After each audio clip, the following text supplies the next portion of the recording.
वो पेड़ बहुत घना था। ठंड में भी उस पेड़ के पत्तों में हवा न लगती थी, मगर उस पेड़ पर किसी भी पक्षी का घोंसला नहीं था, क्योंकि उस पेड़ पर एक सांप रहता था। छोटी चिड़िया उड़ती हुई कौवे और कौवे के पास आती है। कौवे और कौवी, मैं इस जंगल में नई आई हूँ और मैं अपना घोंसला बनाने के लिए किसी सुरक्षित पेड़ की खोज में हूँ। खोज क्या करनी, वो सामने वाले पेड़ पर बना लो अपना घोंसला। घना भी है और पत्ते भी हैं। उस पेड़ पर तो ठंड में भी ठंड नहीं लगती। धन्यवाद, आपने मेरी मदद की। आप बहुत अच्छी हैं। चिड़िया वहाँ से चली जाती है। गोरी गोरी, अब खाएगा वो बड़ा सांप छोटी चिड़िया को। उस चिड़िया को क्या मालूम कि मैं जरा भी अच्छी नहीं हूँ। फिर कौवा और कौवी दोनों हंसने लग जाते हैं। चिड़िया घास इकट्ठा करती है, छोटे छोटे तिनके लाती है और अपना घोंसला बनाने का काम शुरू करती है। पेड़ की खोखर में बैठा हुआ सांप भी चिड़िया को देख लेता है। ये तो अकेली है, ना अंडे ना बच्चे। अगर अंडे होते तो क्या ही बात थी।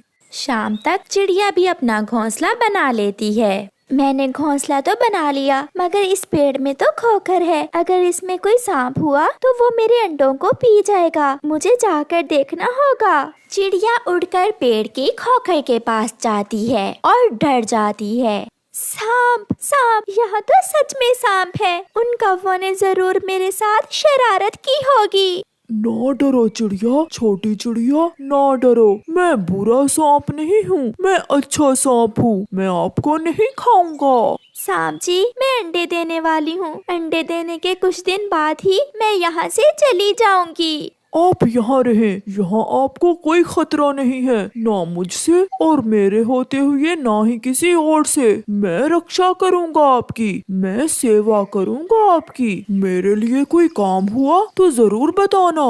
आज पहली बार देखा है कि सांप अच्छे भी होते हैं। जैसे इंसान बुरे और अच्छे होते हैं, जैसे चिड़िया बुरी और अच्छी होती हैं, कौवे बुरे और अच्छे होते हैं, ऐसे ही सांप भी बुरे और अच्छे होते हैं। आज से मैं तुम्हारा दोस्त हूँ। फिर चिड़िया वहाँ से उड़कर अपने घोंसले में बैठ जाती है। तुझे मैं नहीं खाऊंगा छोटी चिड़िया, मैं तो तुम्हारे ताजे ताजे अंडे पीऊंगा। हो हो हो हो हो हो हो। दिन गुजरते गए। कभी चिड़िया अपने दोस्त सांप के लिए कोई फल लेकर आती, तो कभी सांप भी अपनी झूठ मूठ की दोस्त के लिए दाना ले आता। कौवा और कौवी ये सब देखकर बहुत हैरान थे कि इतने दिन गुजर गए, मगर अभी तक सांप ने चिड़िया को खाया क्यों नहीं है। एक दिन गोरी कौवी चिड़िया से कहती है, चिड़िया, वो सांप तुमसे क्या बातें करता है? वो तो बहुत खतरनाक है। कवि, वो सांप खतरनाक होगा तुम्हारे लिए या फिर दूसरे पक्षियों के लिए। मेरा तो वो दोस्त बन गया है। ये देखो, ये दाना मेरा दोस्त सांप ही लाया है मेरे लिए। अभी वो नदी पर पानी पीने गया है और मैं उसके घर का ख्याल रख रही हूँ। ये सुनकर गोरी कौवी तो हैरान हो जाती है। दोस्ती, एक पक्षी की सांप से कैसे दोस्ती हो सकती है? क्यों नहीं हो सकती? वो सांप तो बहुत अच्छा है, वो मेरा बहुत ख्याल रखता है। तुमने बहुत अच्छा किया जो मुझे इस पेड़ पर घोंसला बनाने का मशवरा दिया। धन्यवाद गोरी बहन। ये सब सुनकर गोरी कौवी वहाँ से चली जाती है। गोरी, क्या कहा चिड़िया ने? कालू जी, मैं तो हैरान हूँ और परेशान भी। उस चिड़िया की तो सांप से दोस्ती हो गई है। ऐसा कैसे हो सकता है भला? इससे तो अच्छा था कि हम ही उस सांप से दोस्ती कर लेते। सब डरते हमसे फिर। वो तो एक अच्छा सांप है, हम तो ऐसे ही डरते रहे उस सांप से। तो क्या है, हम भगा देंगे उस चिड़िया को वहाँ से और हम करेंगे दोस्ती उस सांप से। 3 दिन गुजर जाते हैं और चिड़िया 2 सुंदर सुंदर से अंडे देती है जो सफेद थे। सांप तो अंडे देखकर चिड़िया से भी ज्यादा खुश था। मेरा इंतजार खत्म हुआ। कई सालों के बाद ताजे ताजे अंडे पीऊंगा। मैं पहले पानी पी लूंगा और फिर बाद में अंडे पीऊंगा, ताकि अंडों का स्वाद मेरे मुंह में कई दिन तक रहे। जालिम सांप ऐसे खुद से बातें करता है। मैं अपने अंडों को अकेला छोड़कर कैसे भोजन लेने जाऊं? तुम अकेली नहीं हो दोस्त, मैं बैठ जाता हूँ तुम्हारे अंडों के पास और तुम अपना भोजन ले आओ। हाँ सांप दोस्त, आप तो मेरे दोस्त हो। ऐसे सांप अंडों के पास आकर बैठ जाता है और छोटी चिड़िया अपने भोजन के लिए निकल जाती है। थोड़ी दूर जाकर चिड़िया के दिल में ख्याल आता है, वो सांप है और मैं चिड़िया, कहीं उसे भूख लगी तो वो मेरे अंडे ही ना पी ले। चिड़िया का दिल डर रहा था। डरती हुई चिड़िया रास्ते से ही वापस आ जाती है। अब तक तो चिड़िया दूर निकल गई होगी। मेरी बरसों की इच्छा पूरी होने वाली है। मैं पहले नदी से पानी पी आऊं और फिर चिड़िया के आने से पहले पहले चिड़िया के तीनों अंडे ही पी लूंगा। सांप नदी से पानी पीने चला जाता है। थोड़ी ही देर बाद चिड़िया भी वापस आ जाती है। सांप दोस्तों यहाँ नहीं है। अगर उसे मेरे अंडों की चिंता होती तो वो कभी मेरे अंडे छोड़कर ना जाता। दूसरे पेड़ पर गोरी कव्वे ने भी 2 अंडे दिए थे। वो अपने पति कालू कव्वे से कहती है, कालू जी सुनो, इस पेड़ पर मुझे रात को बहुत ठंड लगती है। तुम जाओ और चिड़िया को वहाँ से भगा दो और हम अपना घोंसला उठाकर उस पेड़ पर ले जाते हैं। हाँ गोरी, अब तो हमें सांप से भी कोई खतरा नहीं है। जैसे उसने चिड़िया से दोस्ती की, ऐसे ही वो हमसे भी दोस्ती कर लेगा। फिर कालू कौवा चिड़िया के पास जाता है। चिड़िया रानी, अब तुम्हारा यहाँ से जाने का समय हो गया है। क्या मतलब कव्वे भैया, मैं समझी नहीं आपकी बात। मेरी पत्नी ने भी 2 अंडे दिए हैं और हम ठंड के दिनों में इस पेड़ पर रहते हैं। तुम किसी और पेड़ पर चली जाओ।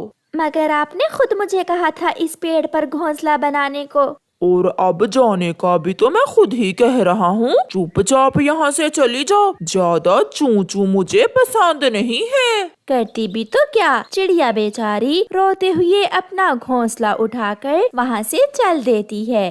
कौवा और कव्वी अपना घोंसला उस पेड़ पर रख लेते हैं। जब सांप आएगा तो मैं करूँगी उससे दोस्ती की बात। नहीं, मैं करूँगा। इतने में सांप भी नदी से पानी पीकर आ जाता है। कौवा, तुम यहाँ क्या कर रहे हो और मेरी दोस्त चिड़िया कहाँ है? सांप जी, वो बहुत छोटी और कमजोर है। तुम्हारी उस छोटी चिड़िया से दोस्ती अच्छी नहीं लगती। आज से आप हमारे दोस्त बन जाओ। फिर सांप का ध्यान कौवों के अंडों पर जाता है।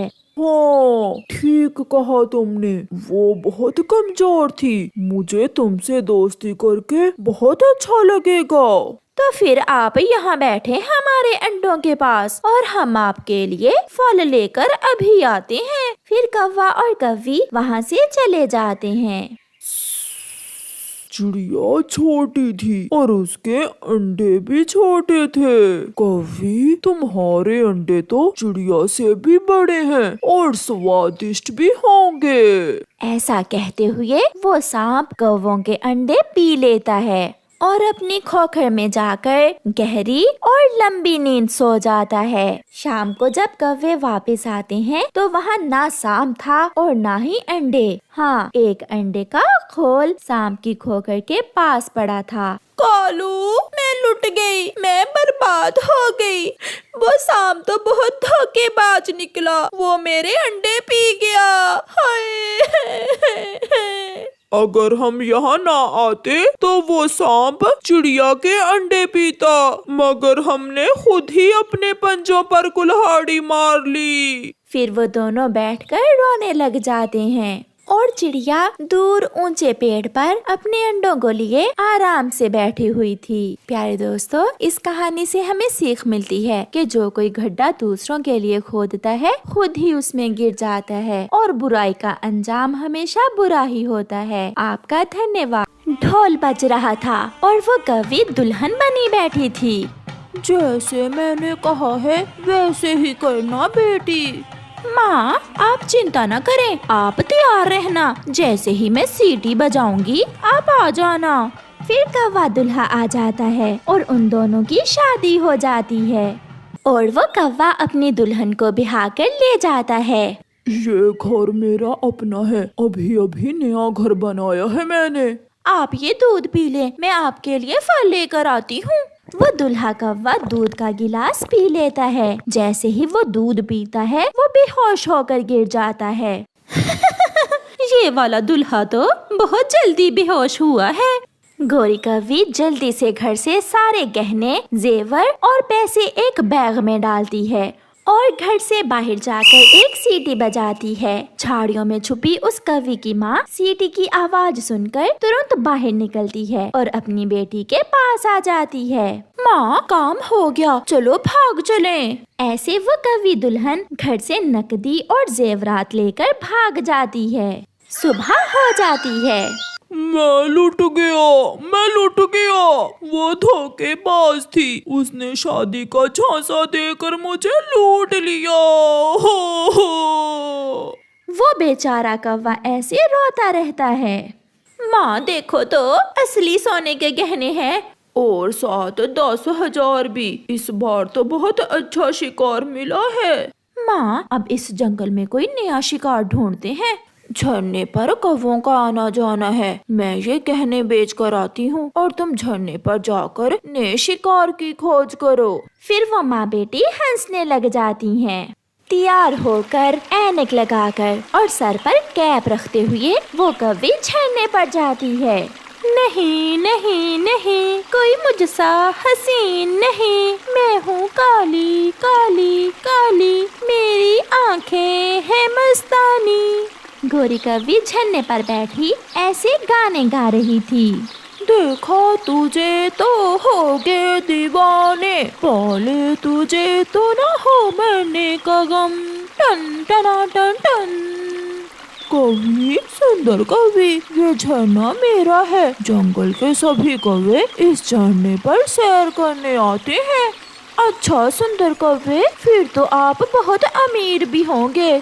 हाँ, हीरे की अंगूठी और मेरी माँ के झुमके भी मेरे पास ही हैं। माँ तो मर गई थी। फिर तुम अकेले कैसे जिंदगी गुजार रहे हो? शादी नहीं की अभी तक? कोई आप जैसी सुंदर कवि पहले मिली ही नहीं, मिलती तो मैं शादी करता।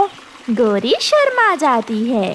नेक्स्ट शिकार तो बहुत आसानी से मिल गया। मैं भी किसी आप जैसे बड़ी बड़ी आंखों वाले कव्वे की ही खोज में थी। लंबी लंबी टांगे, काले काले पंख, मोटी मोटी आंखें। तुम भी मेरे सपनों के शहजादे हो। अपनी तारीफें सुनकर वो कौवा तो खुशी से नाचने लगता है। तो फिर कल मैं आ जाऊँ आपको बिहाने? कल क्यों, आज शाम ही। नदी के पास पीपल के पेड़ पर घर है हमारा। ओहो, मैं तो भूल ही गई। हमारे परिवार की एक परंपरा है। बताओ बताओ, क्या परंपरा है? पहले दिन दुल्हन अपने दूल्हे के लिए कोई मीठी चीज खाने को लेकर आती है। आपको मीठे में क्या पसंद है? गुलाब जामुन। मुझे तो गुलाब जामुन पसंद है। तो फिर मैं जाकर तैयारी कर लूँ, आप भी शाम को आ जाना। गौरी चली जाती है। 1 2 3 4 5। गौरी बेटी, 5,000 में बिके हैं वो गहने। माँ जल्दी करें, अगला शिकार बहुत अमीर है। मैंने उसे अपने जाल में फंसा लिया है। वो आज शाम को ही मुझे बिहाने आ रहा है। बेटी, इतनी जल्दी कैसे होगा सब? माँ, मैं तैयार होकर दुल्हन बनती हूँ, तब तक आप मिठाई की दुकान से गुलाब जामुन लेकर आएं। फिर गौरी की माँ गुलाब जामुन लेने चली जाती है और गौरी कव्वी आईने के सामने बैठकर तैयार होने लगती है। हाँ हाँ हाँ हाँ, ला ला ला ला, मोटी मोटी आंखें, लंबी लंबी टांगे। मैंने तो पहले कभी खुद पर इतना गौर ही नहीं किया। मैं तो बहुत सुंदर हूँ। ऐसे सोचते हुए वो कौवा भी तैयार हो रहा था। फिर शाम को गौरी कव्वी दुल्हन बने अपनी माँ के साथ अपने दूल्हे का इंतजार करने लगती है। माँ, गुलाब जामुन में बेहोश करने वाली दवा मिला दी है ना? हाँ हाँ बेटी, मैंने दवा मिला दी है, मगर अभी तक वो कौवा आया नहीं। माँ, वो जरूर आएगा। जितनी तारीफें की है मैंने उसकी, वो जरूर आएगा। वो अपने घर के बाहर बैठी हुई थी। दूर से गौरी कव्वी दुल्हन एक कौवे को सर पर पगड़ी पहने हुए आता देखकर खुशी से उछलने लगती है। माँ आ गया, वो पागल लुटने के लिए आ गया। सॉरी, मुझे थोड़ी देर हो गई। नो प्रॉब्लम मेरे दुल्हा जी। फिर उनकी शादी हो जाती है। ये लो गोरी बेटी, ये गुलाब जामुन साथ ले जाओ। ऐसे वो कौवा अपनी नई नवेली मगर फराडन दुल्हन को साथ लेकर चला जाता है। क्या मैं सच में बहुत सुंदर हूँ? तो और क्या, पूरे जंगल में कोई भी कौवा तुम जैसा नहीं है। आपने वो हीरे की अंगूठी और अपनी माँ के गहने कहाँ रखे हुए हैं? दुल्हन जी चिंता ना करो, मैंने वो उस संदूक में संभाल कर रखे हुए हैं। आप तो बहुत सियाने हैं। ले ये गुलाब जामुन खा लें, मैंने अपने हाथों से बनाए हैं आपके लिए। वो कौवा एक ही गुलाब जामुन खाता है और वहीं गिर जाता है। लगता है माँ ने बेहोश करने वाली दवा कुछ ज्यादा ही मिला दी थी गुलाब जामुन में। गोरी कौवी जल्दी से संदूक खोलती है और सारा माल समेटकर एक थैली में डालती है। माफ करना बुड्ढे कौवे, मेरा तो धंधा ही यही है, ये प्यार व्यार हमसे नहीं होता। गोरी वहाँ से भाग जाती है। मैं लुट गया, वो कौवी तो धोखेबाज थी, वो मुझे चूना लगा गई। हाय मेरी किस्मत। गोरी और उसकी माँ अगले जंगल में नए शिकार के लिए पहुँच गई थीं। 2 दिन बाद गोरी कौवी और उसकी माँ नदी पर बैठी हुई थीं कि वहाँ एक कौवा आ जाता है। आप नहीं आई हैं इस जंगल में? हाँ बेटा, ये मेरी बेटी है, हम आज ही आए हैं इस जंगल में। मैं अपनी बेटी की शादी करने के लिए कोई कौवा ढूंढ रही हूँ। कोई ऐसा कौवा जो आप जैसा हो, ऊंचा, लंबा, जवान, सुंदर और काला। कितनी उम्र है तुम्हारी? 80 साल। मैं अभी 80 साल का ही तो हूँ। फिर आप कैसे बुढ़े हुए? आप तो अभी जवान हैं। बात बढ़ती है और फिर वो कौवी कालू कौवे को अपने जाल में फंसा लेती है। आप तैयार रहना, मैं शाम को ही आपको बिहाने आ जाऊंगा। मैं इंतजार करूंगी सुंदर कौवे। गोरी और उसकी माँ चली जाती हैं। वहाँ एक तोता आ जाता है। मैंने सब सुन लिया है, ये कौवी बहुत बड़ी धोखेबाज है। ये कौवों से शादी का चक्कर चलाकर उन्हें लूट कर भाग जाती है। तोते, क्यों मेरे अरमानों पर पानी फेर रहे हो? मैं सच कह रहा हूँ, कुछ दिन पहले ही इस कौवी ने हमारे जंगल में एक कौवे को ऐसे ही लूटा है। शादी तो मैं करूँगा इससे, मगर इस बार ये भाग नहीं सकेगी। मैं सुंदर हूँ क्या? बाकी सब पक्षी तो मुझे बुड्ढा कहते हैं। शाम को कालू कौवा दूल्हा बनकर आ जाता है और दोनों की शादी हो जाती है। बेटी ध्यान से, ये कौवा मुझे थोड़ा होशियार लग रहा है। आपकी बेटी से ज्यादा नहीं होगा। पति जी ले, दूध पी ले। पत्नी जी, पहले मेरे लिए पानी का गिलास लेकर आओ। वो कौवी दुल्हन जैसे ही पानी लेने जाती है, कालू कौवा अपना दूध का गिलास उसके दूध के गिलास से बदल देता है। बड़ी आई मुझे चूना लगाने वाली। दूध पीते ही वो कौवी दुल्हन गिर जाती है। सुबह हो जाती है। अपने पाँव रस्सी से बंधे हुए देखकर वो कौवी शोर मचाती है। पति जी, आपने मुझे रस्सी से क्यों बांधा है? मुझे सब मालूम हो गया है। अब तुम यहाँ से कभी भाग नहीं सकोगी, क्योंकि मैंने तुम्हारे पंख काट दिए हैं। मुझे भी कालू कौवा कहते हैं, कालू कौवा।